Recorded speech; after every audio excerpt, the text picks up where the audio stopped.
Welcome to the Deep Dive. Today we're really plunging into an extraordinary narrative. It comes from a source titled The Enchanted Embrace, Love Beyond Sight. And our mission here is to truly unpack this story, not just tell it, but explore how it challenges our ideas about reality, identity, and the really profound nature of love and acceptance. That's exactly right. At its core, this is about a young woman, Mahi, and a connection that seems impossible. It forces you to ask that fundamental question. What's actually real when your own happiness is on the line? Right. Where do we draw that line between, a deep connection and maybe just personal perception or even illusion? Get ready, because this journey, it really does blur those lines. Okay, so let's unpack Mahi's world. The story starts with her carrying this really heavy label, Manhu's Mahi. Inauspicious Mahi. Exactly. Yeah. All because of a facial mark. And this wasn't just physical. It felt like it named her. So she wore a veil, but not just for covering. The source calls it a protector. Yeah, like hiding her inner self, her silence, from a world that just judged her on appearance. And her early life really fed into this isolation, didn't it? Oh, absolutely. Orphaned, raised by an aunt and uncle in the city. She loved reading, wanted to study, but that got cut short. And then things took a turn. A big turn. Her aunt got sick, her uncle lost his business, and tragically they blamed Mahi, reinforced that whole man who's idea. Yeah. So they sent her away, off to live with her grandmother, her daddy, in this remote village. That sounds just devastating. But the source mentions a flicker of hope in all this, which seems surprising. It does, yeah. But she thought maybe, just maybe, away from the city, she could escape the judgment. Even if life was quiet, maybe boring, it had to be better than being the scapegoat, right? Makes sense. So what was the place like where she arrived? The grandmother's home? It was this ancient haveli, a big old mansion, so old and run down it couldn't even be sold, apparently. Just the land had value. But her daddy, she was different. Gave her this loving welcome, embraced her, even tried to get her to take off the veil. Okay, so some warmth there. Definitely. Simple, respectful environment, homemade food.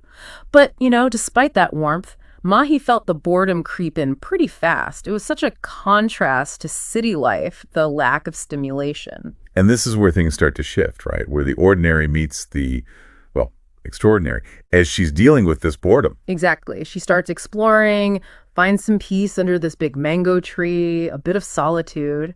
But then that solitude is broken. She encounters this mysterious young man, Gulrez. Okay. And his gaze is really direct, almost unsettling. Mahi, clearly fed up with being stared at, she snaps at him. Something like, "Haven't you ever seen a veiled girl before?" And his reply is something else. It really is. He doesn't back down. He says, "You haven't veiled yourself. You've hidden your face." Oof, that's piercing, especially from a stranger. Right. And Gulrez himself, he's described as handsome, calm, about Mahi's age, but with this kind of knowing air about him. And Mahi's reaction? Predictable, I guess. Yeah, that instant fear, worrying, oh no, here we go again. They'll call me man who's even here. But then something happens. Something odd. Totally inexplicable. As she's sitting there, this perfectly ripe, clean mango, no dirt, nothing, just falls right into her lap from way up in the tree. Like it was placed there. Exactly. Almost deliberate. She takes it back to her room, eventually eats it, and the taste is just unique, unforgettable. Like it was picked just for her. Okay, so that's definitely our first big clue that things are not quite normal here. Definitely. Something beyond just coincidence is happening. So Mahi's grappling with this strange encounter, the mango. But then things take another turn. A friendship starts, even while things get a bit darker. That's right. Their second meeting, Gulrez actually apologizes for being so blunt before. They start talking, sharing things. Mahi tells him she's from the city, who her daddy is. And Gulrez offers some wisdom. Yeah, it's surprising. Mahi's complaining about, no modern conveniences, and he says something like, true happiness comes from good friends and relatives. That's interesting. Simple, but it really contrasts with their city experience, doesn't it? Yeah. What do you think the source is hinting at there? I think it's setting the stage, foreshadowing that her real contentment won't come from fitting in or having stuff, but from connection, from something internal, genuine. It's a hint that real happiness is elsewhere for her. And this connection with Gulrez deepens. It does. He offers his companionship. And even though Mahi isn't thinking romantically at all, they just talk for hours. Yeah. She ends up telling him her whole life story. He becomes this confidant she's never had. But alongside this growing friendship, the unsettling stuff starts. Dreams. Yeah, really disturbing dreams. She sees the mango tree, Gulrez, but then blood coming from a mango and this chilling invitation to a pond. Creepy. And it doesn't stay in the dreams right. No, that's the really freaky part. It spills into reality. She wakes up feeling cold, even though the windows are shut. Her door is slightly open, like someone pushed it. Oh, wow. And get this, a mango peel is stuck to the back of the door. A peel she knows she didn't put there. Okay, that's seriously weird. And then another dream, even worse. Her veiled mother is there, and Gulrez is calling, Mahi, it's time. She starts feeling strongly that these dreams, this weirdness, it's all connected to Gulrez. So just as she's maybe finding some footing, some connection, the ground completely disappears beneath her. This is where the big revelation happens. The massive one. She meets Gulrez again. He brings another one of those perfect, mysterious mangoes. And while they're talking, the haveli, the house she thinks she's living in, it just transforms how before her eyes it becomes this dilapidated, abandoned ruin. The vibrant place she knew is just gone. Oh my God. Terrifying. Absolutely. She's terrified, grabs onto Gulrez, and that's when he drops the bombshell. He tells her flat out, your daddy is not in this world. She passed away 10 years ago. 10 years. This haveli, he says, has been shut for 10 years. I can't even imagine. Her disbelief, the panic. She's been living with someone, eating food, having her hair cared for. Who? Exactly. Who was that?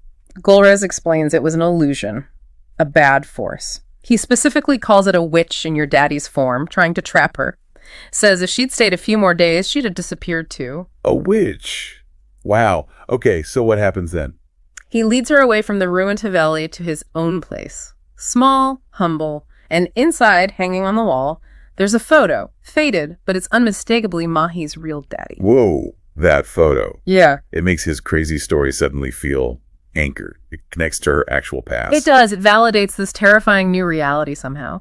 But Mahi is, understandably, desperate for answers. How does he know all this? About the witch, the haveli being closed, her daddy being dead? How does he know? He's silent at first, evasive, just says something like, Mahi, you don't want to hear the answer. But she pushes him. She insists. She needs the truth. Who is he? Why is he there? How does he know about her daddy? And then the reveal. He confirms his connection to that mango tree, the one she found solace under. Two tree. And he says, very seriously, because I am the one who is buried under that tree. Buried under the tree. Okay, my mind is blown. What does he even mean? He explains that, in folklore, some might call him Jinzada, a spirit, basically, maybe seen as a dark force sometimes, but he insists I was never bad, in any form. Jinzada. A spirit. Mahi must be in absolute shock. Profound shock, like the air is just gone from her lungs. And this is where the story pivots again, isn't it? Towards acceptance. Even after this impossible revelation. It really does. Gulrez, seeing her shock, just says very tenderly, I like you. After telling her he's a spirit buried under a tree. Yes. And Mahi, still reeling, just manages, I like you. What did you see?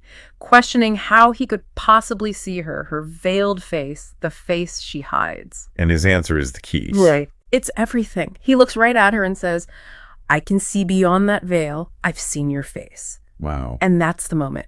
Mahi, trembling, heart pounding like crazy, she slowly takes off her veil, reveals the mark she's hidden her whole life. And Gulrez's reaction. Calm, peaceful. No surprise, no disgust, nothing like that. Just acceptance. Pure, quiet acceptance. That moment. Him just accepting her mark and all.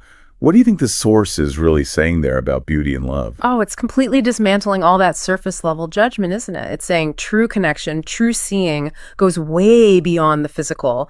That real acceptance can transform something society deems ugly into something precious. For Mahi, who's only known judgment based on that mark, this is revolutionary, to be truly seen. Yeah. And then he gently touches the mark. The source says he treats it like the world's softest surface, like a treasure.